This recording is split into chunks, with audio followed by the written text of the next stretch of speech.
opportunity to introduce our first speaker of the session, Mr. Sandeep Jain. The inspiring journey of Mr. Sandeep Jain, the founder and CEO of Geeks for Geeks, one of the India's leading edtech platform for computer science education.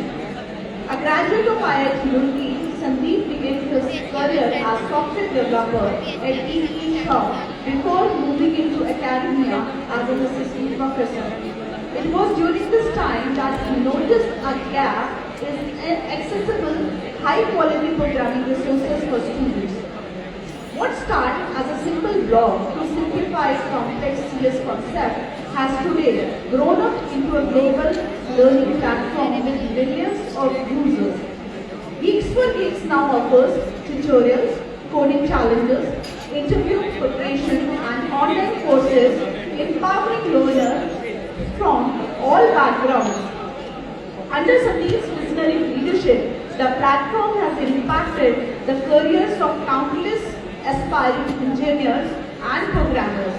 His dedication to democratizing education has earned him multiple accolades and recognition from the tech and education sector alike. Sandeep Jain's journey is a powerful reminder that one person initiative can create a lasting impact on generation of learners. Mr. Sandeep, I would like to request to take a dialogue.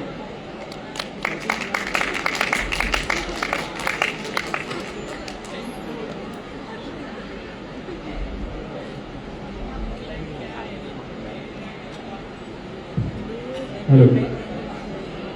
Good afternoon, students. Good afternoon, my co-speakers here. यार मैं आज की topic बात करूँगा अपनी journey की कि मैंने कैसे जी का अपना जर्नी स्टार्ट किया, कैसे मैंने जॉब की और कैसे मैंने कंपनी बनाई और मेरे क्या क्या लर्निंग्स हैं पूरे जर्नी से। तो आप लोग एक ही टीम से ही हो ना सारे लोग? मैं भी एक ही टीम से ही। तो मैंने 12th किया था अपना यूपी बोर्ड से, हिंदी मीडियम से। अच्छा, पहले आप में से कितने लोग गीक्स फॉर गीक्स यूज कर रहे हो यहाँ पे ऑलरेडी? ओके, अब कितने लोग फर्स्ट ईयर में यहाँ पर?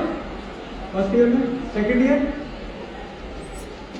तो मैंने अपनी जर्नी यूपी बोर्ड से हिंदी मीडियम से स्टार्ट किया था, वहां से मैंने 12th किया और 12th के बाद मेरे स्कूल का टॉपर आईआईटी की तैयारी करने जा रहा था। मुझे पता भी नहीं था कि आईआईटी होता क्या है, कितना टफ होता है, क्योंकि टॉपर करने जा रहा था। I just went for this preparation और मैंने पहले 12th के बाद आईआईटी का एग्जाम दिया और हमारे टाइम पे क्या होता था कि कोई लिमिट नहीं थी, आप कितनी बार दे सकते थे। तो 12th के बाद 1 साल का गैप लिया, फिर आईआईटी का एग्जाम दिया, नहीं हुआ, फिर 1 साल का और गैप लिया, फिर भी नहीं हुआ। Finally I ended up in a tier 3 engineering college in Mathura. Mathura में एक कॉलेज है BSA college of engineering technology, BSA college. वहाँ से मैंने बीटेक किया था 2004 में और हमारा जो बेस्ट था वो एक ही टीम का पहला बेस्ट था, जिस यूनिवर्सिटी से आप लोग पढ़ रहे हो। और पहली बार वहाँ पे जो वाइस चांसलर थे वो डीएस चौहान सर थे। उन्होंने डिसाइड किया कि यार हम आईआईटी के पेपर बनाएंगे और आईआईटी के प्रोफेसर से पेपर चेक कराएंगे। तो हमारे लोगों का 4 साल की इंजीनियरिंग टारगेट होगा कि कैसे भी करके कोई बैकलॉग ना आ जाए 4 साल में, बस ये टारगेट होगा। पहला सेमेस्टर जो था उसमें फर्स्ट ईयर में पूरे बैच में से केवल 5 बच्चे ऐसे थे जिनका कोई बैकलॉग नहीं आया था, बाकी सबका बैकलॉग आया था first semester. So I started my engineering from that college and when I went to that college I felt like heart broken. और ये इंजीनियरिंग के सारे बच्चों का प्रॉब्लम है। सारे बच्चे आईआईटी की तैयारी करते हैं, मोस्टली उसमें से टियर 3 टियर 2 कॉलेज में जाते हैं और जब वो फर्स्ट ईयर में जाते हैं तो वो उनको एक हार्ट ब्रोक वाली फीलिंग आती है कि मैं आईआईटी सपने देख रहा था। एंड दे डोंट फोकस कि यार 4 साल में आगे भी बहुत कुछ है और एजुकेशन बहुत चेंज हो रही है। दी वे और एजुकेशन इज गोइंग, अभी आपकी डिग्री से ज्यादा स्किल पे फोकस है कंपनी का।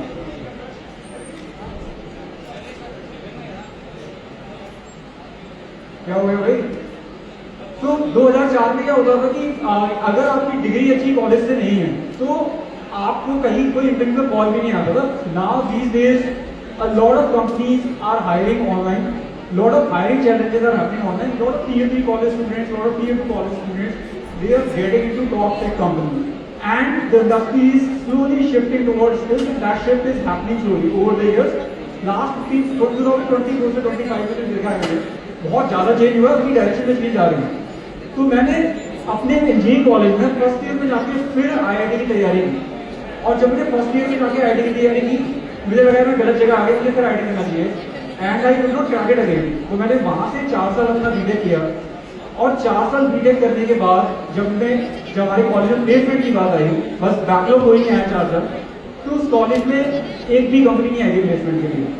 बस एक कंपनी आई थी जो बीपीओ की, कॉल सेंटर बहुत पॉपुलर हो गया था उस टाइम पे, और कॉल सेंटर्स का उसका जो प्लेसमेंट के लिए कंपनी आई थी, उसका एक बस कहना था कि यार हम पूरे बैच में से 2 बच्चों को शॉर्टलिस्ट करेंगे, सारे जो बच्चे शॉर्टलिस्ट होंगे उनको हमारे पेड कोर्स में जाना होगा 6 महीने के, पे करना होगा हमें, अगर वो पेड कोर्स क्वालिफाई कर सके तब उन्हें जॉब मिलेगा 15,000 को महीने। तो ऐसे करके मेरा प्लेसमेंट था। 4 साल बीटेक करने के बाद मैं दिल्ली आ गया जॉब ढूंढने, इंजीनियर करने के बाद, और दिल्ली आने के बाद आई स्टार्टेड अप्लाइंग एवरीवेयर। मेरा बस एक ही टारगेट था यार कि कहीं भी जॉब लग जाए, कोई भी जॉब करे, चाहे वो कॉल सेंटर का जॉब हो या फिर वो कोई भी लोकल ट्रेडिंग सेंटर का जॉब हो। I started applying everywhere, I just wanted to be independent, that was the only target in my life. एक चीज मेरी लाइफ में बहुत अच्छी हुई यार कि मैंने बहुत अर्ली अपने करियर पर डिसाइड कर लिया कि मुझे टीचर बनना है। So when I was applying for job, most of the time I was applying for teaching job.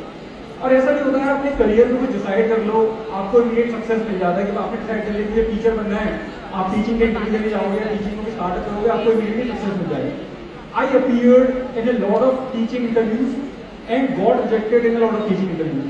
There was a local training centre in Delhi and they said कि यार हमारे यहाँ स्कूल के बच्चों को आपको कोडिंग पढ़ाना है, आप 2 डेमो क्लासेस लो, अगर बच्चों को क्लासेस पसंद आएंगी तो हम आपको 5,000 रुपये महीने की सैलरी पे हायर कर देंगे। मैंने वहाँ पे जाके 2 डेमो क्लासेस ली, और 2 डेमो क्लासेस लेने के बाद उन्होंने रिजेक्ट कर दिया कि यार बच्चों को समझ में नहीं आया। Finally I got my first job in an engineering college, एक LIT में, LIT का कॉलेज था अलवर में, वहाँ से मुझे इंटरव्यू का कॉल आया। मैं सारे इंजीनियरिंग कॉलेज में, ट्रेनिंग सेंटर्स में हर जगह अप्लाई करता रहता क्योंकि मुझे टीचर बनना था ज़्यादा से ज़्यादा। और ऐसा नहीं मैंने सॉफ्टवेयर कंपनी में अप्लाई नहीं किया, सॉफ्टवेयर कंपनी से मुझे इंटरव्यू कॉल भी नहीं आते थे। मैंने कॉल सेंटर के इंटरव्यू दिए क्योंकि मैं यूपी बोर्ड से आता था, तो कॉल सेंटर के इंटरव्यू ऐसे होते थे कि मैं इंटरव्यू देने गया, वहाँ पे जाके मैंने बोला यार कि अपना इंट्रोडक्शन दे दो, मैंने 1-2 लाइन बोली कि आप जाओ, वो दूसरे लोगों को फिर भी फीडबैक देते थे कि एग्जीक्यूटिव नहीं होता है, एग्जीक्यूटिव होता है, मुझे वो फीडबैक नहीं देते थे।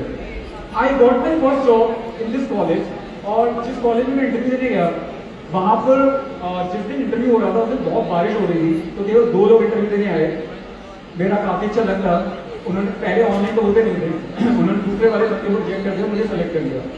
That is how I got my first job of 8,000 rupees per month after my BTech. और उस जॉब को करने के बाद मुझे लगा कि यार मुझे अगर टीचिंग में रहना है, मुझे अगर टीचर बनना है तो मुझे गेट एग्जाम देना पड़ेगा, मास्टर्स करना पड़ेगा। So I started preparing for GATE exam. और उस कॉलेज में मैंने सारे बच्चों से ज़्यादा उस कॉलेज की लाइब्रेरी का यूज़ किया, सारी स्टैंडर्ड बुक पढ़ी। मैं शाम को, दिन में पढ़ाने के बाद शाम को वहाँ पे स्टैंडर्ड बुक पढ़ता था। I appeared in the GATE exam, got into IIT Roorkee.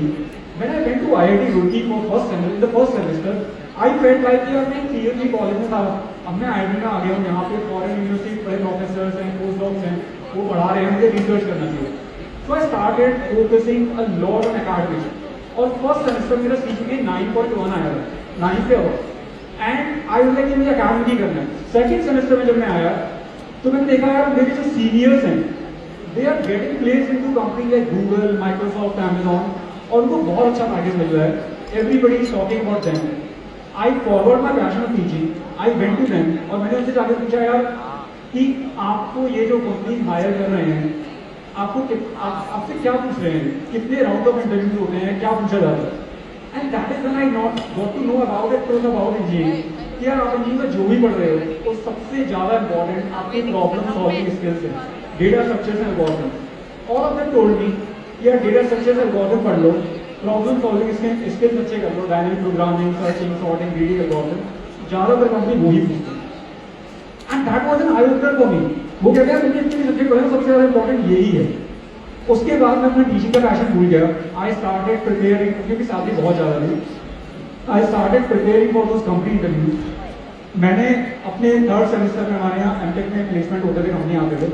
I appeared in every company, Google आई सबसे पहले, I appeared in that, they rejected me after the written round, then Microsoft I appeared in that, they rejected me after 2 round, then Symantec, and finally they came a company called D Joint Company. D Joint Company का नाम सुना है किसी ने? D Joint Company सुना है कुछ लोगों ने? IIT रुड़की में किसी ने कुछ ज़्यादा ही सुना हुआ यहाँ पर। IIT रुड़की में डी शॉप मतलब गूगल के पास सबसे ज़्यादा पेइंग कंपनी थी, वो एक मेनली फाइनेंस कंपनी है। तो उसके इंटरव्यू में जब गया तो मेरा सिलेक्शन हो गया वहाँ पर। मुझे नहीं पता था कंपनी क्या करने वाली है, मेरा क्या रोल होने वाला है।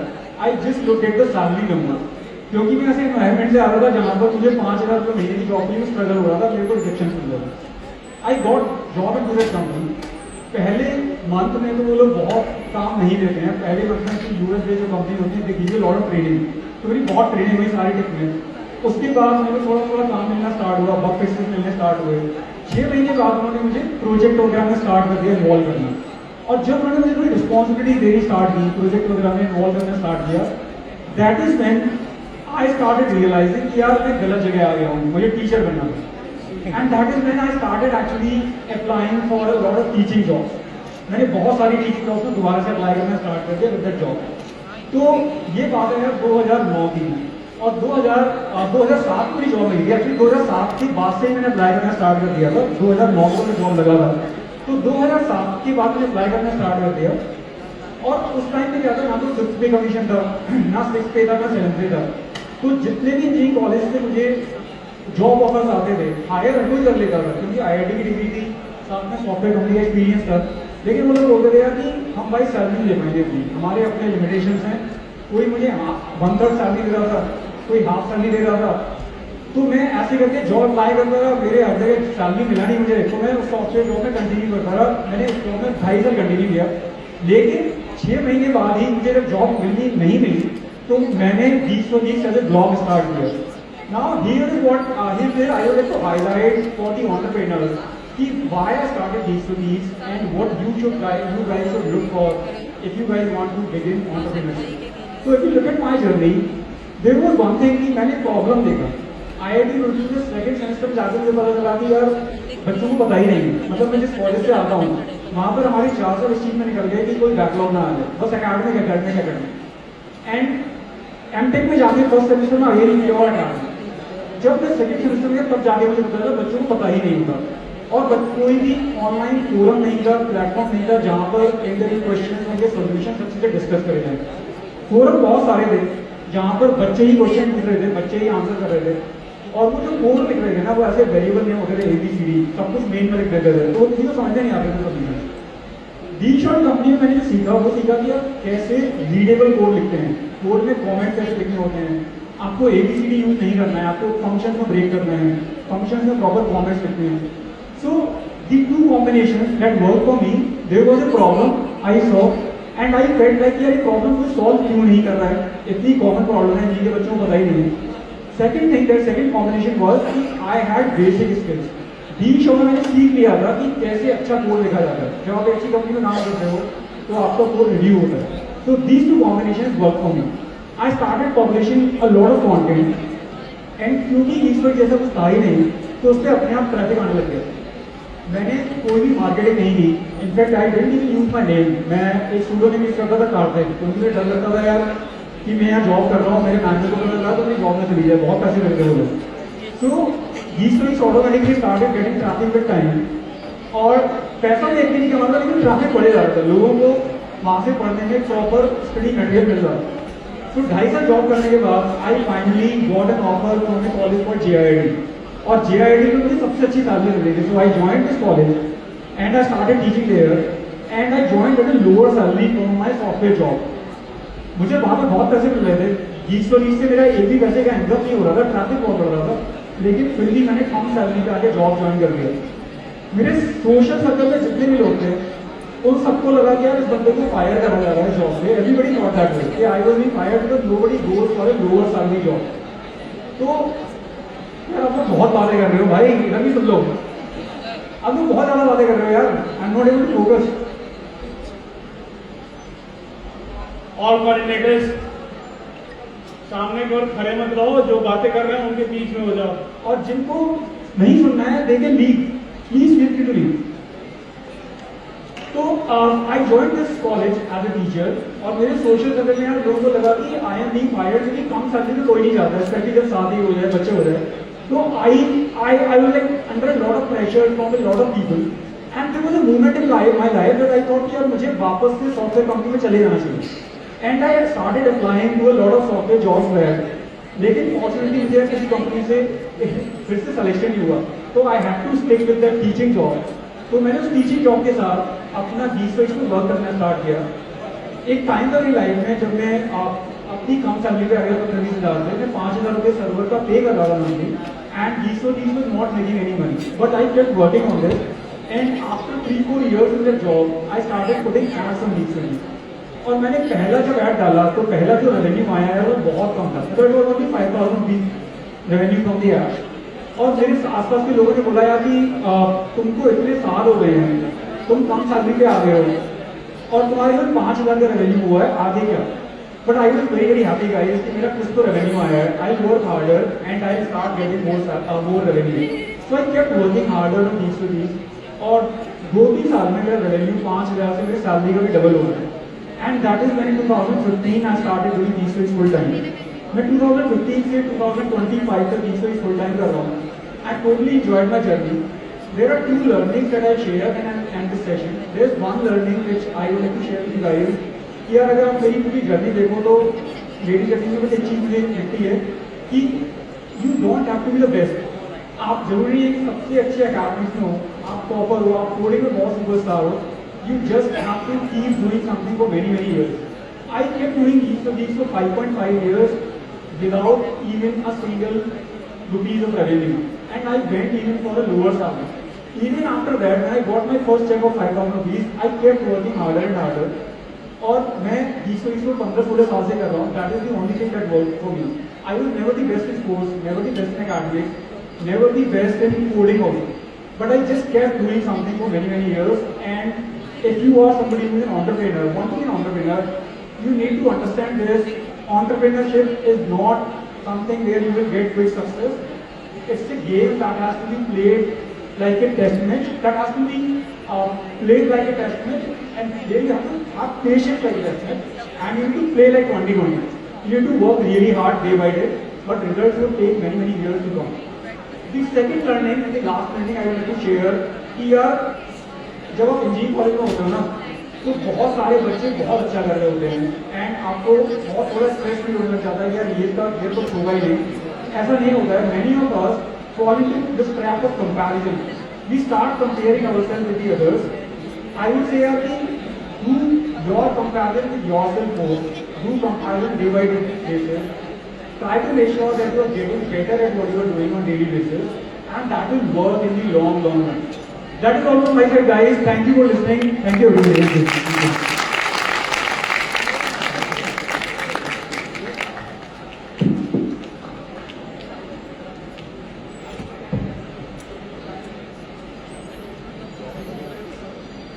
Thank you, Sandeep ji, for sharing your story and inspiring our students. Now I would like to introduce our second expert speaker, Mr. Ramveer Tanwar, the Pondman of India. Ramveer Tanwar is a passionate environmentalist and water conservationist, widely recognized as Pondman of India for his remarkable work in reviving and conserving traditional water bodies across India. A mechanical engineer by qualification, Ramveer left his corporate job to pursue his mission of saving ponds and groundwater. He hails from Dhada village in Uttar Pradesh and started his journey by raising awareness in local communities through a grassroots initiative called Jal Chaupal, which began in 2015. This campaign focused on educating villagers about the importance of water conservation, groundwater recharge, rainwater harvesting, and pollution control. Over the years, Ramveer has restored more than 80 ponds across states like Uttar Pradesh, Uttarakhand, Haryana, Madhya Pradesh, and Delhi. Through his NGO Save Earth, he leads efforts in distilling, cleaning, and protecting ponds to make them sustainable water sources. Once again, his innovative campaign Selfie with Pond went viral, inspiring youth and local authorities to engage with and protect their local water bodies. He also works on urban afforestation projects using the Miyawaki method, converting barren urban land into dense mini forest. Raveen's work has earned him multiple prestigious awards, including the Water Champion Award from UNDP, Wetland Champion Award from the Ministry of Environment, the Water Hero Award and the Rex Karamveer Chakra Award from the UN and in Colombo. He was also featured in Mann Ki Baat by Prime Minister Narendra Modi and appeared in National Geographic once for Change Champion. His dedication continues to inspire thousands to take action for environmental conservation and sustainable living. Thank you, Raveen Kanwarji, for your commendable work. Sir, please take a minute. I would also like to mention here my brother Dr. Subir Shukla in Kanpur strongly follows him. Thank you so much, ma'am, for wonderful and detailed introduction.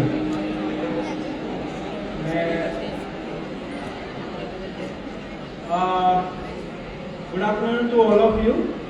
मैं ज़्यादा time नहीं लूँगा क्योंकि वैसे तो although I love to discuss and give talks 1 घंटे 1.5 घंटे 2 घंटे and I have been almost all the IIT IIM, but यहाँ पे अभी ऑडियंस मुझे उसमें इंटरेस्टेड लग नहीं रही है सुनने के लिए, तो मैं 5 से 10 मिनट में खत्म करूँगा. और उसका रीज़न ये भी है कि ऐसा ना हो लास्ट के स्पीकर को खाली चेयर्स को सुनाना पड़े अपनी बात. तो मेरा नाम रामवीर तंवर है और क्योंकि अभी PPT नहीं है तो मेरा काम को समझने में थोड़ा सा मुश्किल हो सकता है आपको.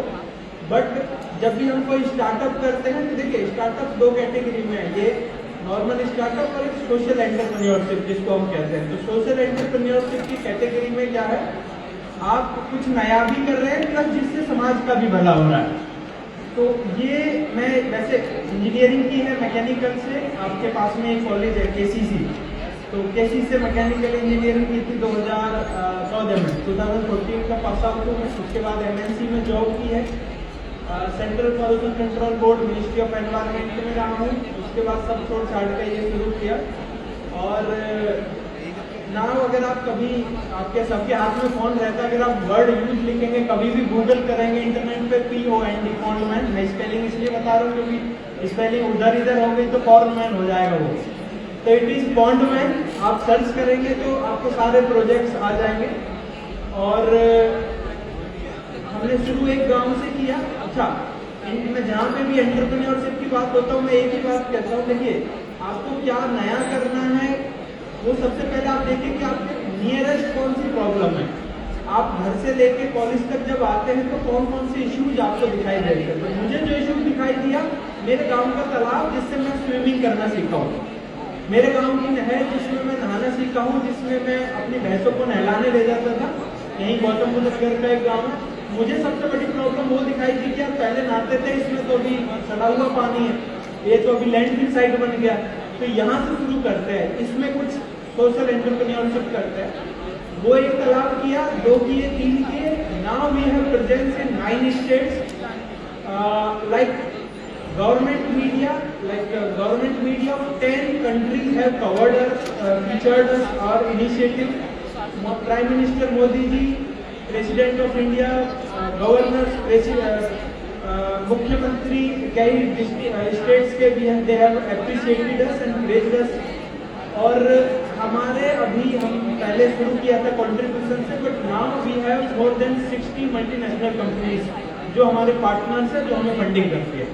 अगर आप ये सब करेंगे तो आप उसको गूगल पे देख भी सकते हैं, इंटरनेट पे देख सकते हैं. So this is social entrepreneurship. इससे होता क्या है कि जो तालाब किसी काम का नहीं है, किसी भी काम का नहीं है, सिर्फ एक गंदा वाटर बॉडी जिसका आपके गांव में जोहड़, पोखर, ताल, तलैया बहुत सारे नाम है, कहते हो अभी किसी का काम का नहीं है. जब हम उसको रिजुवनेट कर देंगे, रेस्टोर कर देंगे, उसमें मखाना की खेती होगी, उसमें लोटस फार्मिंग होगी, फिश फार्मिंग होगी. जो जीरो था, जो लैंडफिल साइट था, उससे महीने के साल के लाखों रुपए आएंगे. फैमिलीज को रोजगार मिलेगा, गांव वाले लोगों को इनकम मिलेगी. That is the social entrepreneurship. और ये अभी तक हम बहुत सारे तालाबों को अभी तक कर चुके हैं. और इससे सिर्फ एंटरप्रेन्योरशिप नहीं है, इससे आपका वहाँ पे ग्राउंड वाटर रिचार्ज होता है. आजकल आप देखते हैं ना कि घरों में भी आपने देखा होगा, पहले 20 फीट पे पानी आता था, अभी 200 फीट पे आता है। ये ग्रेटर नोएडा की भी कहानी है, यहाँ पे 10, 15, 20 फीट पे पानी अवेलेबल था, लेकिन अभी 200, 250 फीट पे बोरवेल करना पड़ता है। आपने वो देखिए सनी देओल की वो पहली वाली मूवी है, दोनों में आओ तो वो हैंडपंप उखाड़ लेता है उस समय, गदर मूवी है ना। आपने देखा वो मुश्किल से 3-4 फीट का पाइप निकलता है नीचे से 10 फीट का, तो उससे अंदाजा लगाइए उस समय भी ग्राउंड वाटर लेवल उतना ही था। अभी उखाड़ के दिखाए, सारी फैमिली लग जाए ना सनी देओल की, तब नहीं उखाड़ पाएगा, 200 फीट पे पहुंच गया पानी। तो अब ग्राउंड वाटर को भी रिचार्ज करता है, बायोडाइवर्सिटी को भी सपोर्ट करता है, प्लस आजकल जो सबसे बड़ा इश्यू हमारे पास है अर्बन फ्लडिंग का। थोड़ी सी बारिश आ जाए पूरा ग्रेटर नोएडा तालाब बन जाता है। गुड़गांव को 10-15 दिन के लिए ऐसे समझो जैसे तालाब ही दिखता है वो। तो हमारे ये लेक्स अगर उनकी वाटर होल्डिंग कैपेसिटी हम बढ़ा देंगे तो वो जो पानी बाढ़ क्रिएट करता है, वो फ्लड क्रिएट करता है वो है। इसीलिए every state government appreciating it. Even prime minister साहब ने 2 बार मन की बात में इस इनिशिएटिव के बारे में जिक्र किया। इवन उन्होंने 10 दिन पहले भी मुझे बुलाया भारत मंडपम में, and he takes regular update लेते हैं कि अभी कैसा चल रहा है इनिशिएटिव, कोई दिक्कत तो नहीं है। And I am very thankful to the PMO, all the chief ministers and government officers here. Neha ma'am जो यहाँ पे बैठी थी जब वो कानपुर की डीएम थी, तो तब उन्होंने हमारा बहुत सपोर्ट किया था।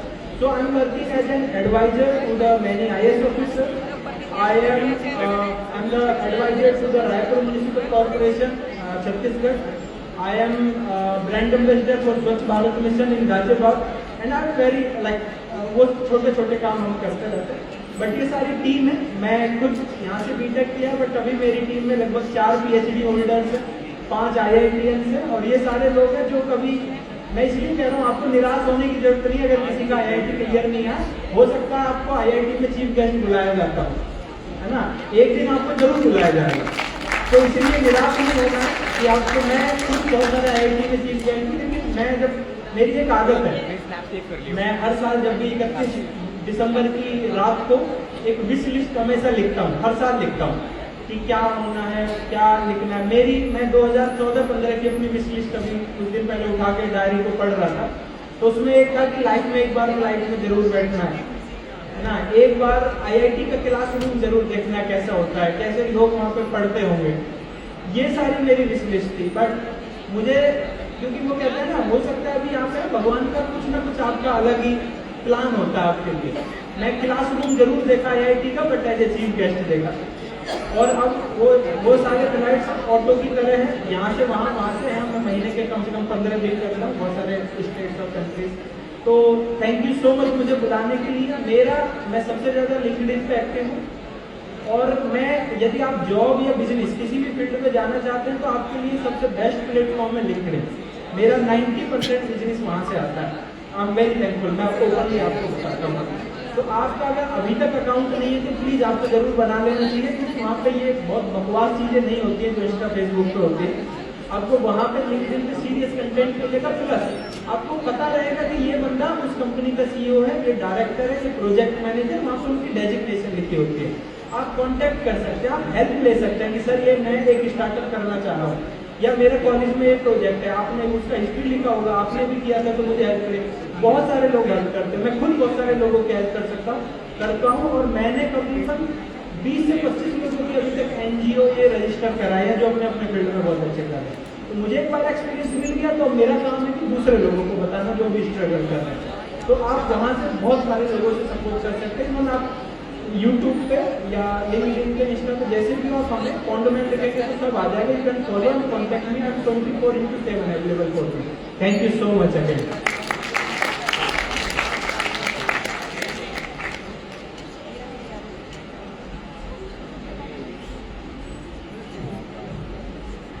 Thank you, Ramveer ji. You are really a true inspiration story for our youngsters. And you are very right. If you want to do something for the society, you have to look around the problems around you, and you can really do wonders if you want. Now, I would like to request Mr. Chandan Jha to take a mic. Before that, I would like to introduce him. Mr. Chandan Jha, Associate Vice President at E4E. He is a respected name in the world of technical education and EdTech leadership. With over 14 years of experience in in academia and online learning, he has played a vital role in shaping the educational journeys of the countless engineering aspirants across India. Known for his deep understanding of computer science fundamentals and competitive exam strategies, Chandan has mentored thousands of students preparing for national level exams like GATE, where he himself secured top All India ranks for 23 and 26. Before joining these for GATE, he had influential positions at leading edtech platforms like including Unacademy, PhysicsWallah and Greda, where he built highly impactful content and mentors students with dedication and clarity. At Leads for Leads, he continues to lead with wisdom, guiding content strategy, faculty development, and learner engagement. Beyond his technical expertise, Chandan is also passionate about student mentorship and regularly conducts workshops, motivational sessions, and career guidance programs. His journey from top performing student to leading educator and executive is a testament to his hard work, knowledge, and unwavering commitment to empowering India's tech talent. The tech talent. Mr. Chandan, please take a mic and inspire our students.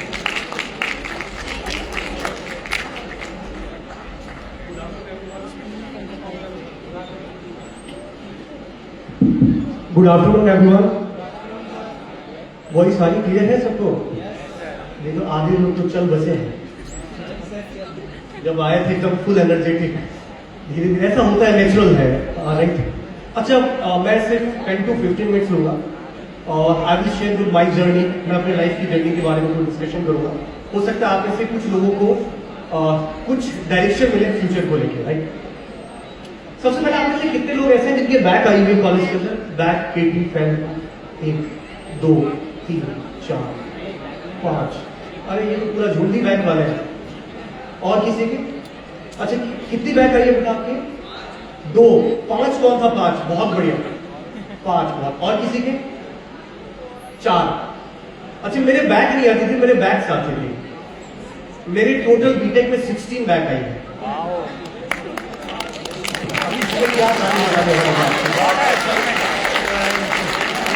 But मैं बता दूं, I was not the last, I was the second last. मेरे 16 back के बाद भी मैं अपने class के अंदर लास्ट नहीं था, मैं सेकेंड लास्ट था। मेरे से भी नीचे एक लड़का था रचित, उसके 5, हमारे हर एक सेमेस्टर के अंदर 5। बेटा ईयरफोन निकालो काम से, तब सुनाई देगी आवाज। तो मेरे क्या होता था, मेरे 5 में से 4 में बैक आती थी या 3 में आती थी, उसके 5 में से 5 में बैक आती थी। उसको देख के मैं बड़ा ही मोटिवेट, मेरा रूममेट भी था, उसको देख के मैं बड़ा ही मोटिवेट होता था। जैसे मिलता था मैं होता था पढ़ ले चलेगा। जब फाइनल ईयर का टाइम आया तो मैंने उससे पूछा यार तू क्या करेगा, क्योंकि घर वालों का प्रेशर पड़ने लग गया। तो मैंने सबसे पहले पूछा उससे तू क्या करेगा। तो उसके जो टोटल परसेंटेज थे वो थे 57% बन रहे थे, राइट। 6.1 के आसपास ऐसा कुछ सीजी पे था और उससे मल्टीप्लाई करना था 0.9 से, तो उसका परसेंटेज में कन्वर्जन में 57 के आसपास पड़ रहा था जनरल में। तो उसने डिसाइड किया यार 57% में मैं कौन कौन से एग्जाम दे सकता हूं। तो उसको समझ में आया कि मैं 2 एग्जाम बहुत अच्छे तरीके से दे सकता हूं, एक है आईएएस और एक है आईईएस, दोनों ईएससी यूपीएससी के एग्जाम है। तो उसने डिसाइड कर लिया कि मैं तो यूपीएससी दूंगा भाई साहब। अब जैसे मेरे से जिसके ज्यादा बैक आई उसने डिसाइड कर लिया कि क्या देने वाला है। अब मैं तो उससे इंटेलिजेंट था, अब मेरे पर प्रेशर फट गया, मैं क्या करूंगा। अब मुझे कुछ समझ में नहीं आया। तब तक उस समय कॉलेज में माहौल चल रहा था गेट का। किसी नाम सुना है क्या गेट? कितने आप में से लोगों ने सुना? अरे ये गेट नहीं होता, एग्जाम गेट। ग्रेजुएट क्या फुल फॉर्म है? Graduate aptitude test in engineering. तो मेरे सारे दोस्त जो है वो गेट का फॉर्म भरे थे बाकी का। मैं उनके पास गया, मैंने कहा ये क्या कर रहे हो? बोला भाई ये बीटेक के बाद अगर एमटेक करना है तो ये गेट का एग्जाम देना होता है, अगर आईआईटी में जाना हो, पीएसयू में जाना हो। मैंने कहा यहाँ भाई की बीटेक नहीं हो रही, सारे दोस्त एमटेक का प्लान बना रहे, मैं टेंशन में आ गया। फिर सारे दोस्तों ने फॉर्म भरा तो मैंने कहा भाई भी लगभग उस समय 350-400 रुपए का फॉर्म था, 2009 के बाद मैंने भी फॉर्म भर दिया। अब जैसे ही फॉर्म भर दिया मैं थोड़ा सा सीरियस हुआ कि अब प्रिपरेशन शुरू करता हूँ। अब जैसे मैं सीरियस हो गया कि प्रिपरेशन शुरू करता हूँ, मैंने दोस्तों से पूछा कि मुझे किताब दे दो भाई, बुक्स दो, कैसे पढ़ना है। तो अब सबको पता था मैं सीरियस तो ही कॉलेज में कोई बुक्स ही नहीं देता था। एक आध लोग थे जिन्होंने मेरी हेल्प करी। उसने मुझे एक सीरियस लड़का था, उसने मुझे किताबें उतारने दी, नोट्स दिया, बताया कि पीवाईक्यू इस तरीके के आते हैं। और फिर मैं लाइब्रेरी में जाना शुरू किया। और मैं जिस फैमिली से बिलोंग करता हूँ, मुझे नहीं पता आप लोगों की क्या कंडीशन है, पर मेरी कंडीशन 3 साल से मुझे नहीं समझ में आया था। पर चौथे साल में मुझे पता था कि अगर मेरी बीटेक के बाद जॉब नहीं लगी तो मेरी फैमिली की ये कंडीशन नहीं कि वो मेरे को 1 साल तक सर्वाइव करने देंगे। राइट, मेरे फादर गार्ड के पोस्ट पे थे। राइट, बाद में वो क्लर्कल पोस्ट पे आए। तो मुझे पता था उनकी बहुत एक्सपेक्टेशन थी, बट मैं उस समय सीरियस नहीं था। तो मैंने कहा यार मुझे कुछ करना पड़ेगा। फिर मैंने दिन रात एक करी। गेट के रिजल्ट भी आया, मैं NIT हमीरपुर से पास आउट हूं। तो हमारे कॉलेज से ऑलमोस्ट सारे ही लोगों ने गेट का एग्जाम निकाल लिया, पर 2 लोग ऐसे थे जिनकी जबरदस्त रैंक आई। एक जिसने मुझे मटेरियल दिया था, ऑल इंडिया रैंक 732, 733, 732 या 33 के आसपास रैंक आई।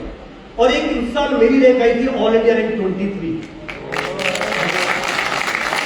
जब आई रियलाइज किया गेट हो गया, कोई भी एग्जाम हो गया, ये इतना भी खतरनाक नहीं कि निकाला नहीं जा सकता, बस थोड़ा सा सीरियस होने की जरूरत है।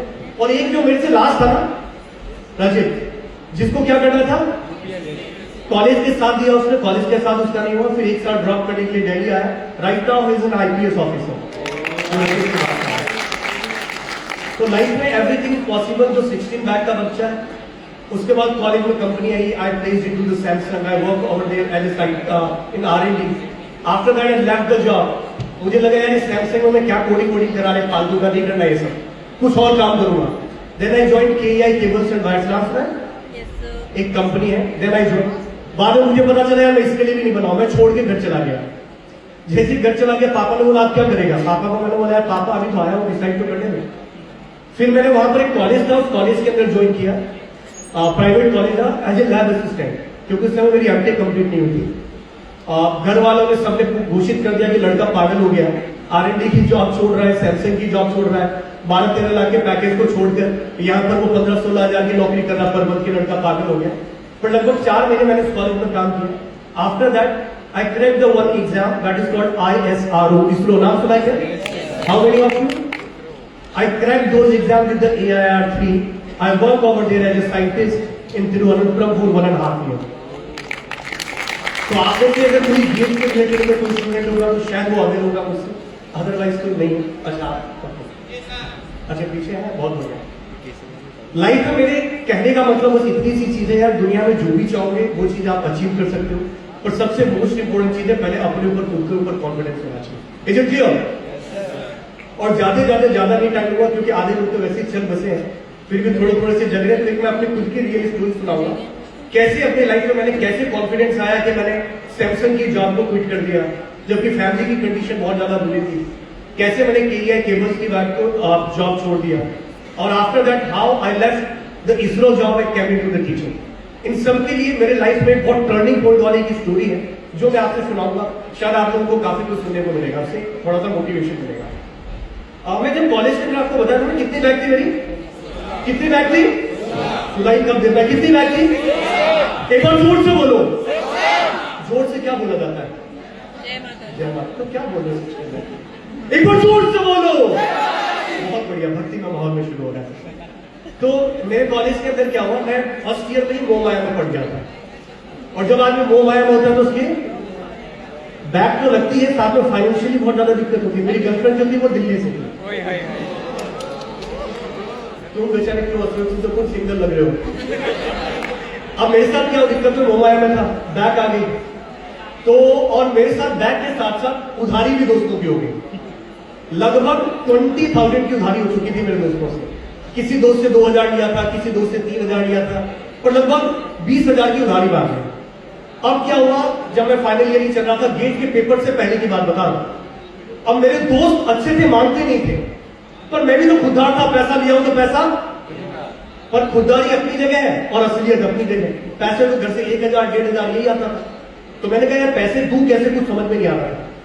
तो मैंने कहा चलो NIT में पढ़ते हैं, IIT में जाके पढ़ा दूंगा, मतलब कोचिंग में जाके पढ़ा दूंगा, IIT की जो कोचिंग होती चाहिए। मैं हमारे कॉलेज से नीचे की तरफ आया, हिमाचल में कॉलेज था, तो वहां पर एक IIT JEE का एक कोचिंग था। मैं उस कोचिंग पे गया, वहां पर एक रिसेप्शनिस्ट मैडम बैठी हुई थी। मैंने मैम के पास गया, मैंने कहा मैम मैं पढ़ाना चाहता हूँ। तो कॉलेज में आदमी को बहुत जोश होता है। मैं गया, मैंने कहा मैम मैं पढ़ाना चाहता हूँ। बोला सीवी दे दो। मैंने कहा सीवी क्या होता है? कि हम प्रोग्राम का आदमी आए, तुमको कागज चाहिए? वो कह रहे सर प्रोटोकॉल होता है। मैंने कहा आग लगा दो इसे प्रोटोकॉल को। हमारे बीच में बहस काफी होने लगे। हमारी बहस को सुनकर कोचिंग का डायरेक्टर बाहर निकला। कोचिंग का डायरेक्टर बाहर निकल के उस रिसेप्शनिस्ट ने पूछा कि मैम क्या हो गया? बोला ये सर आए हैं, कह रहे हैं मैं पढ़ाना चाहता हूं। मैंने कहा सीवी दे दो। तो कह रहे सीवी क्या होता है, मुझसे बात करो। तो मेरे को उन्होंने बोला सीवी दे दो। मैंने कहा सीवी क्या होता है? आया हूं, बात करो। कह रहा आगे बात करता हूं। वो मेरे को अपने कैबिन में ले गया। बोला बेटा बताओ। वो भी हमारे कॉलेज से 92 बैच के पास आउट। तो उसको पता था ये ऐसे मानेगा नहीं, पकड़ लिया उसने। बोला बताओ कौन सा सब्जेक्ट पढ़ाओगे? अब उससे पहले मैंने कभी पढ़ाया तो था, सब्जेक्ट ज्यादा पता नहीं, पर पता था फिजिक्स केमिस्ट्री और मैंने फिर कहा कॉन्फिडेंस सर सब्जेक्ट क्या होता है? फिजिक्स केमिस्ट्री में कुछ भी दे दो मैं पढ़ा दूंगा। बोला बेटा एक सब्जेक्ट होगा ना तुम्हारा कुछ स्ट्रॉन्ग। अब एक तो स्ट्रॉन्ग उसका होता है ना जो पढ़ाता है या पढ़ता है। 4 साल बीटेक के राइट चल रहे हैं, अब तो सब भूल गया। मैंने फिर कॉन्फिडेंस नहीं, मैंने कहा सर सब्जेक्ट क्या है? सब बराबर है, आप पूछो। तो उन्होंने बोला बेटा हमारे यहाँ पे फिजिक्स भी 3 टीचर मिलकर पढ़ाते हैं। जैसे उसने बोला मैं घबरा गया। अब मन में आया कि यार कुछ सेलेक्ट करना पड़ेगा। मैंने कहा सर केमिस्ट्री बोरिंग हटा दो, केमिस्ट्री बोरिंग हटा दो, फिजिक्स और मैथ्स दोनों में से कोई भी दे दो मैं पढ़ा दूंगा। बोला पक्का पढ़ा दोगे? बोला हाँ। अब वो जो डायरेक्टर थे वो मैथ्स के प्रोफेसर थे। उन्होंने अपनी कोचिंग में टेस्ट लिया होगा, उसमें 10 क्वेश्चन का इंटीग्रेशन जानते हैं, इंटीग्रेशन के 10 क्वेश्चन का सेट पढ़ा होता, मेरे सामने लाके रख दिया। बोला इसको सॉल्व करो। जैसे ही सॉल्व रख दिया मैं घबरा गया। मैंने कहा सर ऐसे कोई होता है? आज तो बात करने आया, आज बात करेंगे, आज सब्जेक्ट डिसाइड होगा, फिर आप तो चेक करोगे तो गलत है। उसने बोला बेटा इंटीग्रेशन तुम नहीं पढ़ा पाओगे तो तुम क्या ही पढ़ाओगे फिजिक्स और मैथ्स। अब मेरे दिल पे लग गई बात। और मैं बेसिकली बिहार से हूँ, और बिहार में जो है ना वो मैथ्स रग रग में रहता है। मतलब ऐसे सीधा लगेगा ना, खून बाद में आएगा, पहले इंटीग्रेशन डिफरेंशिएशन बाहर निकलता है। तो मैंने देखा मुझे 14 भर का क्वेश्चन लगा। मेरे को 7-8 मिनट लगे होंगे, मैंने 10 क्वेश्चन को सॉल्व कर दिया। अब जब वो मैंने 10 क्वेश्चन को 7-8 मिनट में सॉल्व कर लिया तो डायरेक्टर हो गया इंप्रेस। अब डायरेक्टर मुझसे बात कर रहे हैं सैलरी की, कि कितनी सैलरी चाहिए तुमको। आज तक पापा ने नहीं पूछा था कितने पैसे भेजोगे, पहली बार कोई पूछ रहा है कितनी सैलरी चाहिए। पर मुझे पता था उधारी कितने की है, उधारी कितने की है, 20 तो चाहिए। फिर मन में आया 20 बोल देता हूं। फिर अंदर से आवाज है भाई 20 तो उधारी वाला मिल जाएगा, तेरे पास क्या बचेगा। फिर मन में आया एक काम करता हूं 25 बोल देता हूं। फिर मन में आया तेरी औकात देख 25 है। तो मैं अभी बोल रहा हूं, आपको शायद हाइपोथेटिकल लगेगा, पर उस समय मेरी सिचुएशन को समझिएगा। मैं 20-25 के कश्म में डूबा हुआ था। तब तक उस डायरेक्टर ने सुनाया एक चीज बोली कि हम आपको 45,000 दे सकते हैं। जैसे डायरेक्टर ने बोला हम आपको 45,000 दे सकते हैं, मैंने कहा 45 तो कम पड़ेगा सर। एंड द लास्ट मैंने वहां पर लगभग 1.5 महीने काम किया, 2 महीने के आसपास। और इस पूरे, और अपनी सारी उधारी भी हटाई। इस पूरे स्टोरी में एक चीज आप देखोगे बहुत कॉमन है, और वो ये है कि जब मैं उस समय बैठा हुआ था, जब मुझे लग रहा था कि मेरी औकात 25,000 की भी नहीं है, तब उस समय उस आदमी ने मुझे बोला कि तू 45 तो पढ़ते पढ़ते ही कमा सकता है। Are you getting my point? और यही रीजन है कि कभी भी अगर मुझे ये पता था कि जिस दिन मैं जो चीज चाहूंगा वो अचीव कर लूंगा, मुझे फाइनेंशियली चीजें मेरे ऊपर बर्डन नहीं आएगी।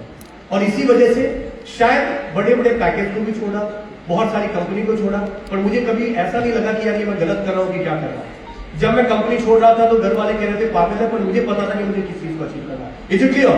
इसलिए हमेशा बोलता हूं कि तुम सबसे पहले अपनी खुद की वैल्यू को समझो, राइट? अगर आपने अपनी खुद की वैल्यू को नहीं समझोगे तो दुनिया ने क्या ठेका दे रखा है। Is it clear? अब आप लोगों के साथ एक सबसे बड़ी दिक्कत जो मैं फील करता हूं Tier 3 कॉलेज के साथ, अभी जब हम आए थे पूरी की पूरी सीट भरी हुई, और अभी आप देखोगे अप्रोक्सीमेटली 50% सीट खाली होगी। और आपको पता है क्यों?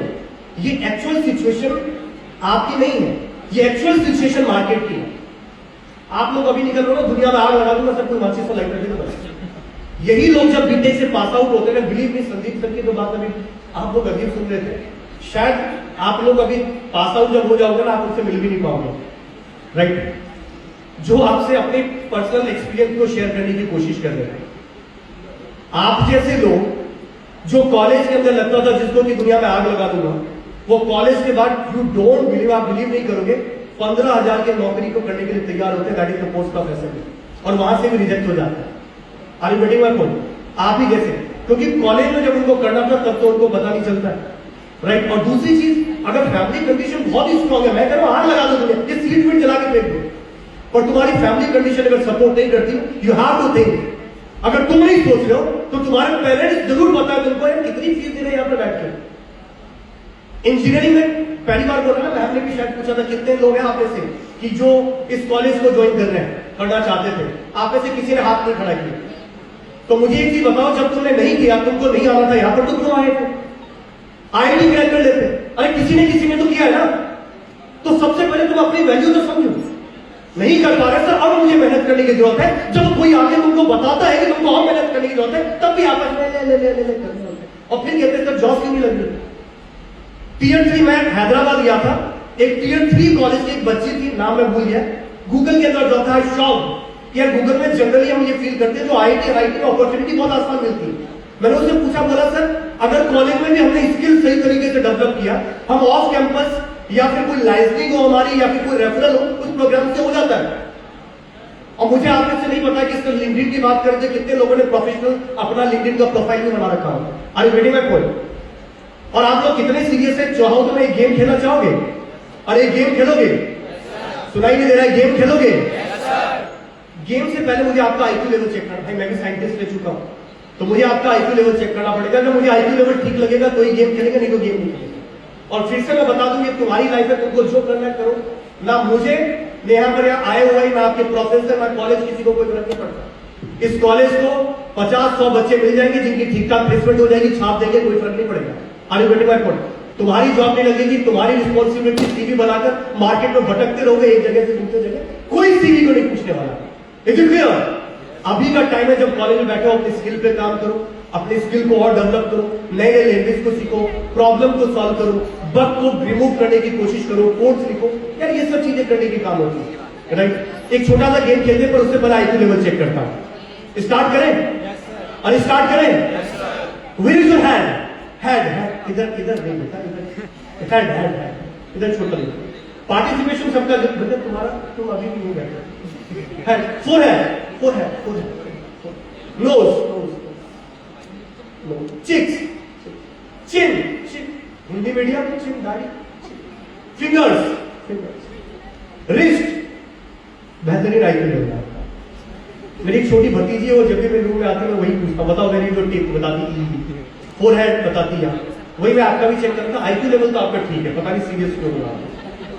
अब चलिए गेम खेलते हैं। गेम का एक ही रूल है, जो मैं बोलूं वो करना है। एक ही रूल है, जो मैं बोलूं, नहीं सुनाई दे रहा है जो मैं बोलूं? चलिए स्टार्ट करें। Raise your hand, raise your hand. बेटा अगर तुम हैंड जितने को देख रहे हो, कौन से क्लास में पढ़ते हो बेटा?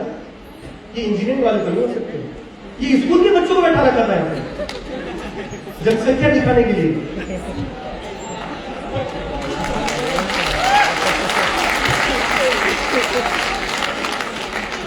बहुत ही बढ़िया। तभी मैं सोच रहा था उसको समझ नहीं आ रहा, इंजीनियरिंग की बात हो रही, इंटीग्रेशन, ये कौन सा इंटीग्रेशन की बात कर रहा है, ये दाढ़ी वाला काला काला आदमी क्या बोल रहा है। अच्छा, raise your hand, raise your. बेटा ऐसे राधे मां के भक्त तो नहीं हो तुम? तो ढंग से एनर्जी के साथ अभी भी ऐसे थोड़ा ढंग से raise your hand. Indicate one finger to the sky, indicate one finger to the sky, rotate the finger, rotate the finger, rotate the finger, rotate the finger, put your finger on your chin, on your chin, chin, अभी वो तो अभी भी confuse ही है इधर। कुछ लोग ऐसे चुपके इधर। अच्छा गेम का रूल क्या था? गेम का रूल क्या था? जो मैं बोलूं, ये रूल तो नहीं था जो मैं करूं करना है। मैंने बोला रेज योर हैंड। आपने से 90% लोगों ने राइट हैंड अप किया। अब मैं आपसे पूछूंगा राइट हैंड अप कब क्यों किया आपने? कब बोलोगे सर मैं तो राइट ही हूं। तो मैं बता दूं ये एक्सपेरिमेंट में फर्स्ट टाइम नहीं कर रहा। I have taken the session in so many college including IITs, NITs, right? मुझे पता है रिसेंटली मैंने आईआईटी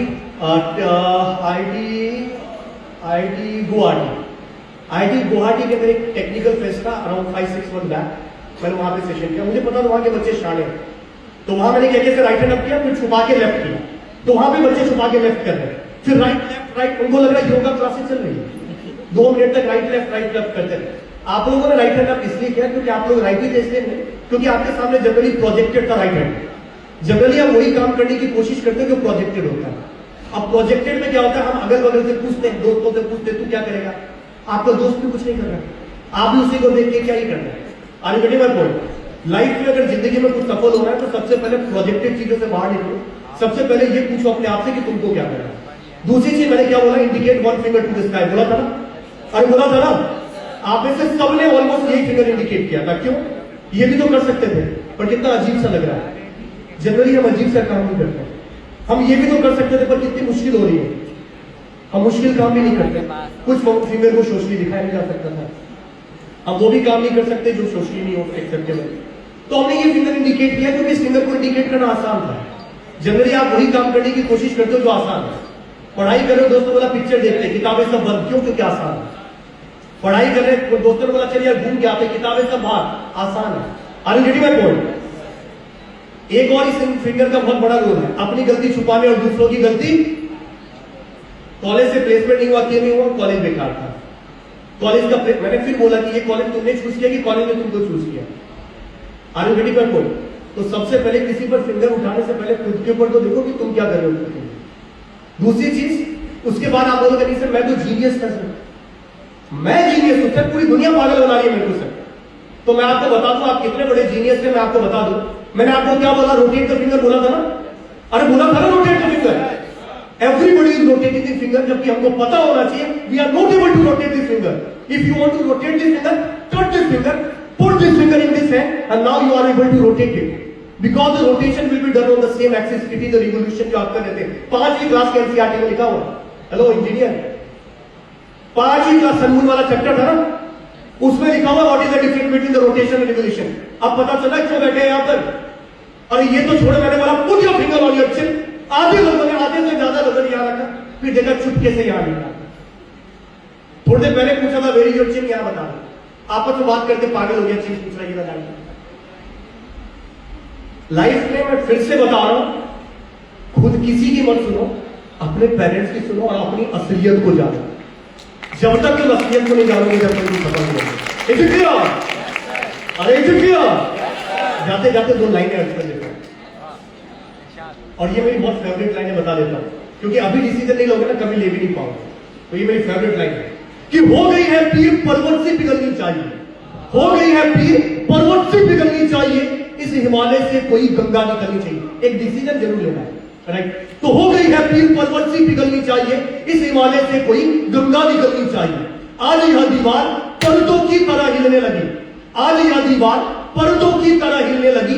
हो सकता है कि आज कोई भावुक हो जाए कि आज पढ़ लूंगा, 24 घंटे पढ़ूंगा, आज नहीं, through out the journey, right? It's not all about study, it's all about whatever you want. तो आज यह दीवार पर्दों की तरह हिलने लगी, लेकिन शर्त थी कि बुनियाद हिलनी चाहिए। हर सड़क, हर गली, हर नगर, हर मोहल्ले से हाथ लहराते हुए हर लाल चलनी चाहिए। सिर्फ हंगामा खड़ा करना मेरा मकसद नहीं, सिर्फ हंगामा खड़ा करना मेरा मकसद नहीं। कोशिश है कि सूरत बदलनी चाहिए, और मेरे सीने में नहीं तो तेरे सीने में सही हो कहीं भी आग, लेकिन आगे चलना। Thank you.